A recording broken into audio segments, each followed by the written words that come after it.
Hi అండి. పిల్లలు school నుంచి ఇంటికి రాగానే రకరకాల స్నాక్స్ అయితే ప్రిపేర్ చేసి పెడుతూ ఉంటాం కదా.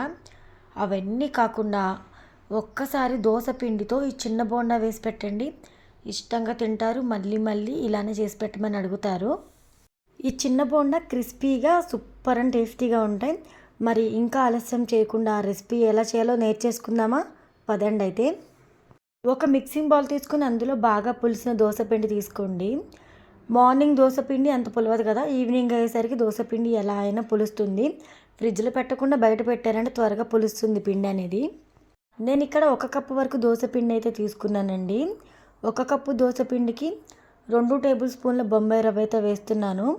టేస్ట్కి సరిపడా సాల్ట్ అయితే వేసుకొని పచ్చిమిర్చి తరుగు, అలానే కొత్తిమీర, ఉల్లిపాయ తరుగు అయితే వేసేసుకొని జీలకర్ర అయితే వేసుకోవాలండి. జీలకర్ర 1/2 టేబుల్ స్పూన్ వేసుకుంటే సరిపోతుంది. ఇప్పుడు ఇవన్నీ కూడా మిక్స్ అయ్యేలాగా కలుపుకోవాలి. ఒకసారి బ్యాటర్ కన్సిస్టెన్సీ చెక్ చేసుకోవాలి. ఇక్కడ చూస్తున్నారు కదా, బ్యాటర్ కన్సిస్టెన్సీ కొంచెం లూజ్గా ఉంది. అందుకని నేను ఇక్కడ ఒక 1 టేబుల్ స్పూన్ వరకు మైదా పిండిని అయితే యాడ్ చేస్తున్నాను. మీకు బ్యాటర్ కన్సిస్టెన్సీ తిక్కుగా ఉంటే మైదా పిండి అవసరం అయితే లేదండి. మైదా పిండి వేయకుండా కూడా ఈ చిన్న బోండాలు ప్రిపేర్ చేసుకోవచ్చు. బ్యాటర్ లూజ్గా ఉంటేనే పిండి వేసుకొని ఈ విధంగా చక్కగా అంతా మిక్స్ అయ్యేలాగా కలుపుకోవాలండి. ఇలా కలుపుకున్నాం కదా, ఇప్పుడు కాస్త కొంచెం బోండాలకి సరిపడా పిండిని అయితే తీసుకోవాలి చేతిలోకి. ఈ విధంగా తీసుకోండి. చిన్న బోండాకి సరిపడా పిండి తీసుకున్నాను నేను ఇక్కడ. నేను చూపిస్తున్నాను కదా, ఈ విధంగా బోండాలు వేసుకోవడమేనండి.